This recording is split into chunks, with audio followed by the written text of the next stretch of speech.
Selamat pagi Bu Cici, selaku dosen mata kuliah Manajemen Investasi dan Pasar Modal. Perkenalkan, nama saya Evi Yulianti dan partner saya Maria Febi Monica dari kelompok O.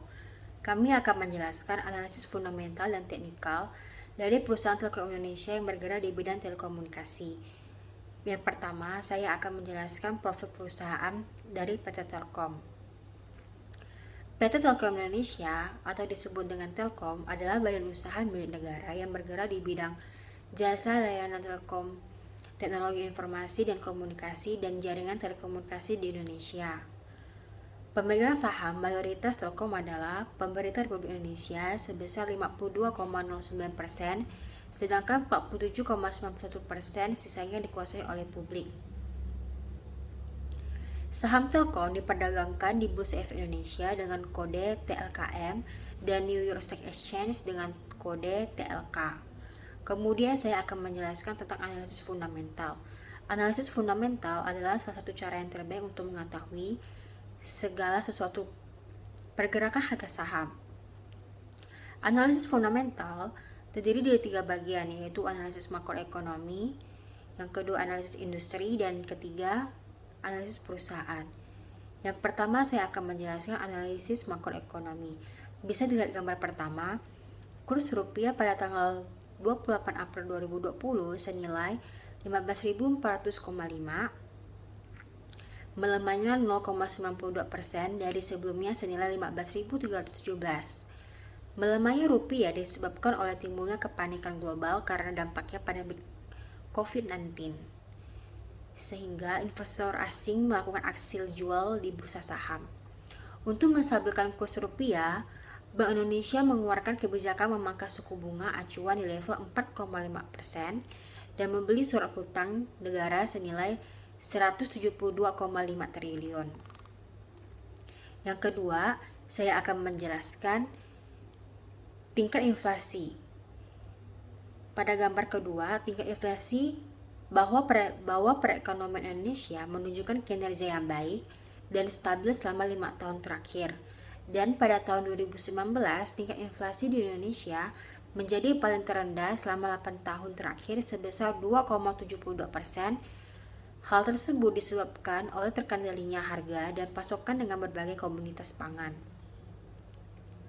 Yang ketiga, saya akan menjelaskan pertumbuhan ekonomi Indonesia. Bisa dilihat di gambar tangga. Yang kedua, saya akan menjelaskan analisis industri. Pertumbuhan industri pada Telkom pada tahun 2020 diprediksi akan meningkat hingga mencapai 5-6%. Hal tersebut dipengaruhi oleh tingginya permintaan layanan internet atau data, tentunya yang dapat mengimbangi penurunan layanan telepon atau SMS. Kementerian Komunikasi dan Informatika atau Kominfo memiliki komitmen yang mendukung operator atau industri telekomunikasi dalam memberikan layanan yang berkualitas kepada masyarakat. Jika dilihat pada tahun 2017, industri telekomunikasi sempat mengalami penurunan sampai 7,2%. Hal tersebut disebabkan oleh adanya interupsi pada layanan telepon atau SMS karena adanya layanan dengan menggunakan internet atau data. Selain itu, adanya registrasi kartu seluler dan perang harga antara kompetitor satu dengan yang lainnya. Kemudian pada tahun 2019, industri telekomunikasi ingin memulai recovery untuk menuju pemulihan kondisi yang normal. Untuk melakukan pemulihan pada tahun 2020, peran SDM yang kompeten, yang kreatif, menjadi aspek yang sangat diperlukan dalam industri telekomunikasi karena dengan adanya SDM yang kreatif dan inovatif, tentunya perkembangan teknologi akan dimanfaatkan sebaik mungkin. Bisa dilihat dari gambar gerak di atas bahwa Telkomsel pada setiap tahunnya lebih unggul daripada perusahaan lainnya. Telkomsel mampu mengungguli pesaingnya karena perusahaan ekspansif mengakuisisi pengguna yang berada di luar Jawa. Sedangkan kedua pesaingnya masih berfokus pada kota-kota di Jawa dan sebagian di luar Jawa. sehingga Telkomsel dapat dikatakan sebagai market leader pada sektor telekomunikasi. Hal tersebut sejalan dengan grafik kedua bahwa market leader dapat dilihat dari market capitalization. Pada grafik kedua terlihat jika market capitalization Telkom jauh lebih tinggi dibandingkan perusahaan pesaingnya. Hal tersebut berarti bahwa nilai perusahaan Telkom cenderung sangat baik. Pada rasio ROA, perusahaan Telkom pun lebih tinggi dibandingkan perusahaan pesaingnya. Dengan demikian, menunjukkan bahwa perusahaan Telkom mampu menghasilkan laba bersih lebih tinggi dibandingkan perusahaan pesaingnya.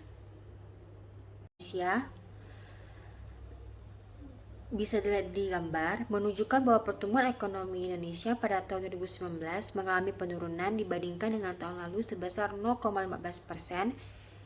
Pertumbuhan ekonomi Indonesia ditopang oleh permintaan pertumbuhan produk domestik bruto atau PDB yang baik, sedangkan kinerja ekspor menurun. Permintaan domestik yang terjaga dipengaruhi oleh stabilnya tingkat konsumsi rumah tangga. Yang kedua, saya akan menjelaskan analisis industri. Pertumbuhan industri pada Telkom pada tahun 2020 diprediksi akan meningkat hingga mencapai 5-6%. Hal tersebut dipengaruhi oleh tingginya permintaan layanan internet atau data, tentunya yang dapat mengimbangi penurunan layanan telepon atau SMS. Kementerian Komunikasi dan Informatika atau Kominfo memiliki komitmen yang mendukung operator atau industri telekomunikasi dalam memberikan layanan yang berkualitas kepada masyarakat. Jika dilihat pada tahun 2017, industri telekomunikasi sempat mengalami penurunan sampai 7,2%.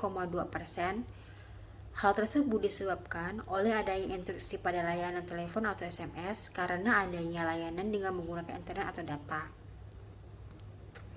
Selain itu, adanya registrasi kartu seluler dan perang harga antara kompetitor satu dengan yang lainnya.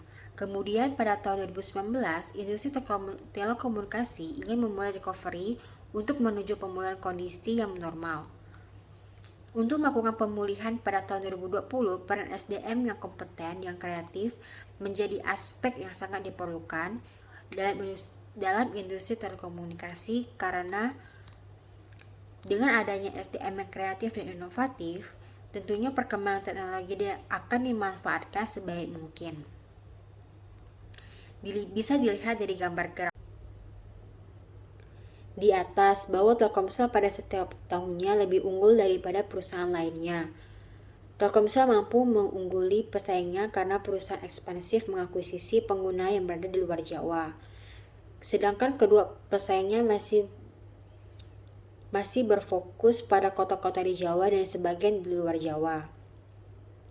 Sehingga Telkomsel dapat dikatakan sebagai market leader pada sektor telekomunikasi. Hal tersebut sejalan dengan grafik kedua bahwa market leader dapat dilihat dari market. Analisis perusahaan. Di sini terdapat grafik rasio profitabilitas. Pada rasio profitabilitas menunjukkan bahwa ROE mengalami kenaikan, sedangkan NPM mengalami penurunan dari tahun 2018 sampai September 2019. ROA mengalami kenaikan hingga mencapai 0,2%. Artinya, perusahaan mampu mengelola aset yang dimiliki untuk menghasilkan keuntungan dengan ROE. Berarti bahwa terjadinya kenaikan laba perusahaan yang dihasilkan dari sejumlah dana yang diinvestasikan dibandingkan tahun lalu. Selain itu, NPM mengalami penurunan mencapai 4,82% dari tahun sebelumnya. Rasio solvabilitas menunjukkan bahwa DAR adalah aset rasio dan DER adalah equity rasio, mengalami kenaikan sejak 3 tahun terakhir dan pada September 2019 mengalami penurunan. Penurunan DAR dan DER bahwa perusahaan tersebut memiliki hutang yang lebih kecil dari ekuitas atau aset perusahaan, sehingga perusahaan memiliki kemampuan yang baik dan membayar kewajiban jangka panjangnya. Rasio likuiditas mengalami penurunan hampir tiap tahunnya, tetapi pada September 2019, rasio tersebut mengalami kenaikan. Equity rasio menunjukkan adanya kenaikan pada September 2019, berarti bahwa kewajiban lancar pada perusahaan Telkom bertambah dari tahun ke tahun. Sedangkan cash ratio juga menunjukkan kenaikan pada September 2019. Artinya bahwa terjadinya peningkatan pada nilai kas dan kewajiban lancar suatu perusahaan. Kemudian pada September 2019 terjadinya kenaikan pada uraian rasio, artinya bahwa utang lancar pada suatu perusahaan bertambah dari tahun ke tahun. Selanjutnya saya akan menjelaskan analisis teknikal. Di sini ada contoh grafik yang dimana pada perusahaan telekomunikasi Indonesia dapat diartikan pada grafik teknikal tersebut bahwa pada grafik MA atau moving average yang paling rendah ditunjukkan pada MA5 dan MA15, yang berarti bahwa saham tersebut mengalami tren bearish atau saham akan turun.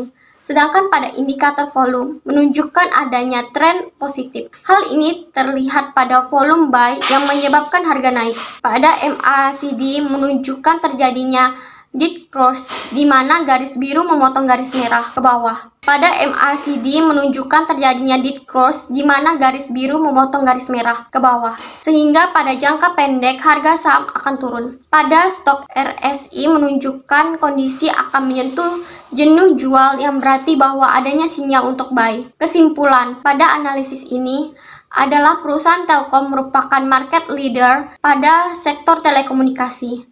Hal tersebut dilihat dari jumlah pelanggan mencapai 119 juta. Selain itu, Telkom memiliki kinerja perusahaan yang baik karena berturut-turut terdaftar dalam LQ45, di mana perusahaan memiliki likuiditas yang tinggi dan kapasitas pasar yang besar. Sekian presentasi dari kami ucapkan terima kasih.